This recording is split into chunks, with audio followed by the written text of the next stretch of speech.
Why can't I hear that song and not think of the Killers rather than Midnight Oil? I don't get that. No, I don't. Remember at the I don't grand hear the final Killers when in they that. did a Oh, they do a take cover of it, and yeah. it was superb. Okay. It was unbelievably good. Welcome to you, Purple. Thank you, Jim, Purple. and thank you, Bill and Rebsy. What caught your eye across the weekend? Interesting round of Or footy. a bit of It was. news first. Western Bulldogs have accepted Bailey Smith. Yeah, they've accepted that enough. headbutt 2-week sanction, which I thought was something they should do in a heartbeat, despite them spending the weekend thinking they might actually appeal it. No, they've accepted it. I think it was the right, or their decision to take. But I felt he should have got more than the two, and we discussed that on Saturday on the I rub. always thought 2 was about right. Yeah, you two did was actually. Yeah, I just felt with the look of the game and the constant reminding of people that their head is an area you don't go to, and then he chose to use his own head there. I just thought it might have been an image and a message that could have been sent a bit stronger, but I realise I'm in a minority on that front. What was interesting was Ryan Bastanak, who we spoke about Yes. last week. We He did. got headbutted down there at Pearsdale. Badly. And badly too. So that's what we don't want. No, it is. And look, I don't want to get too technical, but as we know with the human face, I mean, contact where Tui was, where it was flatter on the forehead, had it been on the part where the eyebrows sort of you can just open yourself up there quite easily and quite innocuously. So if there had been blood involved in that Zach Tui situation, I think we would have been, as we do in the AFL system, react a little bit differently. Has Nat Fyfe got COVID yet, or is he okay? We haven't heard. That many players out in the ground and kids I and know. parents, kids. And given that WA is going through what we have as a state been going through in the last couple of years, you had that reaction, didn't you, when you saw him post-match posing and signing autographs and whatnot. But he got through, and that's an amazing scenario that they've got to round 12, the Dockers, with massive wins in the past 2 weeks against Melbourne, and then equally importantly, Brisbane Lions on the weekend just gone without him, and the luxury now to bring him back potentially, and I'd say most likely now for Hawthorn this week before they have their bye. Yep. And all on their terms, all on Justin Longmuir's terms as to when he comes back, given he made him play waffle, and how he comes back is the next big question. And then an awkward selection dilemma, as in who comes out of that. Well, they don't team. treat the young kid that just kicked 4. He could have probably gone out. He probably might his still name? be the Banfield. Banfield, yeah. Frederick kicked 3, Lob 3, but I mean, Banfield Roy might Fredericks. How good. Yeah. Yeah. And he's silky, just brilliant. smooth. Yeah. something love special watching him. about him. Playing him. Who's coach of the year, boys, right now? Goody, McRae, Long. Yeah. I mean, you could throw in Longmire too, couldn't you? I mean, he probably is behind those other 3 you mentioned, Bill. But it's a good question to this point of the season. And No, they were great. The second half, they were unbelievably good. And obviously, Fyfe was already out, but Walters and Taberner came out of that team. Yep. Switkowski was suspended, and he's got to come back in as well. So, I mean, you're starting to feel for these Fremantle players who are deserving of places in the 22, but just won't stay in there. But Purple, what it is for me, and obviously I have a closer interest than others maybe, but it's they're winning. They're tough. Yeah. They're tough at the footy. They tackle when they don't have the ball. They work hard defensively. The brand they're playing is a sustainable September brand of footy, I reckon. Are you convinced now they can win the flag? Because I am. I need to see This more year- ahead this of the year. ball. Yeah, okay. I need to see them get that bit right more regularly. But certainly they have taken on in the last 2 weeks, for me, the best 2 midfields in the comp and wiped them both times. 8 goals against Melbourne in the third quarter, and then to rack up another 100 points yesterday's, which is something they historically haven't under Justin Longmuir done. So to do it against the team that, as you rightly point out, Jim, is the second best team on rankings going into the game, it's all you need to know about where this club's at. Coaches' votes. Andrew Brayshaw got 10, Jim. Yeah, he's had a very good Sarong, year. he got 8. Bailey, Zach 5. Brody's going well. He got 3. And then Roy Frederick's got 2. good. But having said all that, the leaderboard, Clayton Oliver on 63, Andrew Brayshaw and Lockie Neal both on 58. So he's second now. Little Bray. He's putting together an incredible season. I know we ask you about him nearly every Monday, but it must be a source of pride for you. Oh, no, he was terrific. And he worked through a tag too. Robertson, for most of the day, was hanging off him. So to have 36 or whatever he had. 39, I think it was. Whatever it was. No, and impact with him too. Yeah. But what I love, pardon me, about that club and have done for years is the field kicking of David Mundy. It is a thing of beauty. It really isn't it? 3 of their goals were set up by him just going bang. And they're like a 3-iron. Yep. And he just roams the midfield like he hasn't got a care in the world. No, he's as good a open field kicker as there's been in No, he's the a last 10 very years, good- I reckon. Tom Hawkins is a beautiful on-field he's- kicker, not a goal when he's playing. So the top 10 are all midfielders except for one player, and he is 5th on the voting and 52 votes. So it goes Oliver, Brayshaw, Neal, Cripps, Jeremy Cameron Yeah. at 5 or 5th. Nice season. That's he's good, been isn't together. it? We may It's as good well to see a jump- forward there. Yeah, we may as well jump across to the Cats now too. No, in well, this, you don't have to. No, we're going to get there, Bill. We may as well get there now. So, Right. yeah, the game he played on Friday night against the Bulldogs was scene setting, wasn't it? How he set Yep. up in the first quarter, and then it was it became an arm wrestle there for a period of time. But he was crucial again when he, just became the player that they recruited him to be. Wasn't able to be last year with injury, it must be said. But this year he's become and established himself as that superstar that he was for GWS. Love when Chris Scott sends him up the stoppages too. He's so big and agile, and can clunk it obviously. So up on the And the wing midfield goes in. So nuts. he doesn't run; he glides. He actually glides. I know what across. you mean. I Yeah. tell you a couple I love. Zach Tui, who's been a very good player for both Carlton and Geelong. But the young boy Tommy Atkins, who's tough and hard, and him and Libba went there, and Libba was fantastic for the Dogs the other night. But Tommy Atkins is one You love him, don't you? Oh, I Yeah. do. He's a good boy. Reece Stanley too. I know we've talked about him a lot, but when he plays well, Yes. there's not many ruckmen better than him when he plays well. The problem is, Bill, when it's not every week.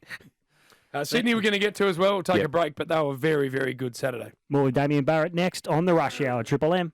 JB and Billy. Daisy Thomas and Master Chefs Jock Zonfrillo to join us after 5, but Damo is in the studio. And we need to talk about the Sydney Swans, Purple, because 2 excellent wins in a row for them. Yeah, and the Melbourne one on the weekend just gone was very impressive, and I think it gives the Swans a reason to think they too, like Fremantle, can actually think pretty big on what can happen in 2022. Look, Paddy McCartan's close to, obviously, you, Bill, for obvious reasons, and you've regularly brought your listeners up to speed with how he's been going and the toil he's been through. Post-match on Fox Footy, got very emotional when talking about his return to footy, but also playing alongside his brother Tom. Oh, mate, honestly, it's the best ever. I don't know. It's hard to explain to people. I don't think there's that many people that have played footy with their brother, and I just love him to death. And he's a big reason why I was able to, come back and get through what I did. And I don't know, mate. It's hard to talk about. I get a bit emotional talking about it, to be honest.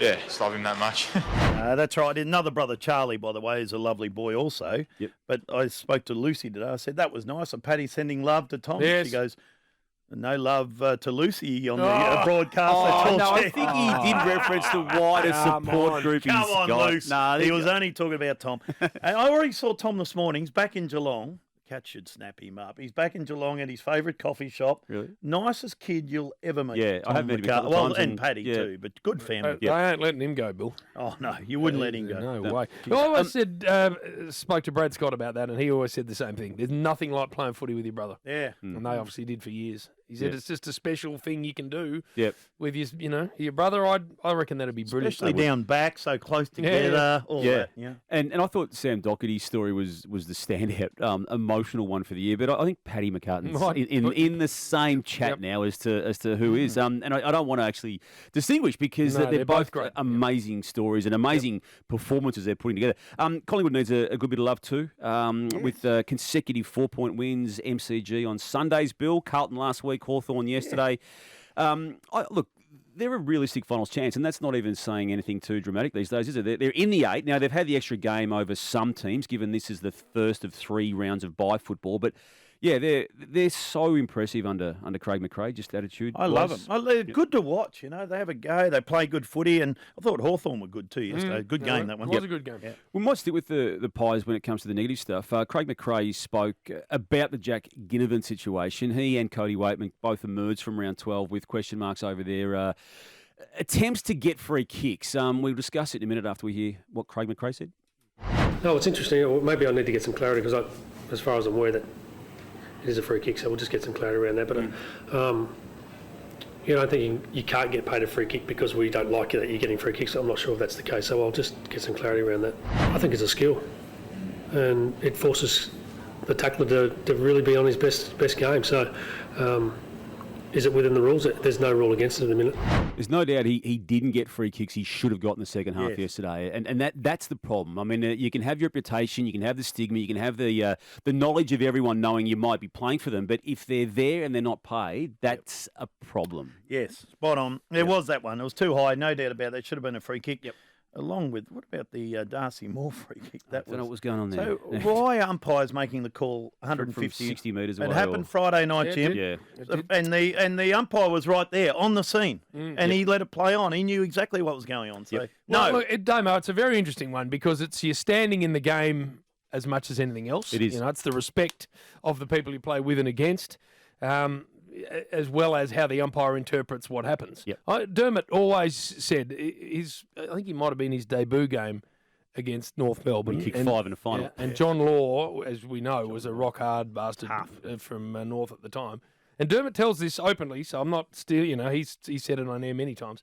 He slunk to his knees to drag a high free at one stage, and John Law came in from the side and barreled him and said, "Keep your feet, you coward." Yeah. And Dermot said, "I never ever did it again because I'd never wanted anyone to think of me like that as a footballer when I'm, trying to earn everyone's respect." That's right. So that's where it gets hard for Waitman and Ginnivan, and because everyone looks at it and goes, "Is that the look you want?" Waitman a couple of times jumping forward Friday night in marking. Is that what you want to have?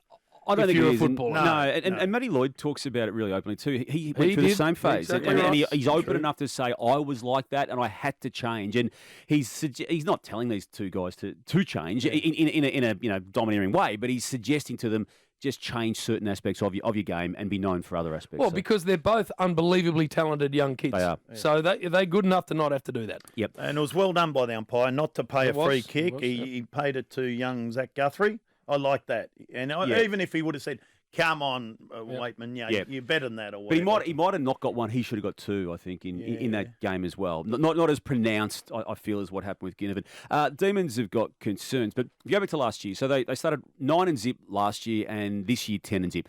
Last year there was a 9-game sequence after round 9 where they went 4 wins, 4 losses, and a draw.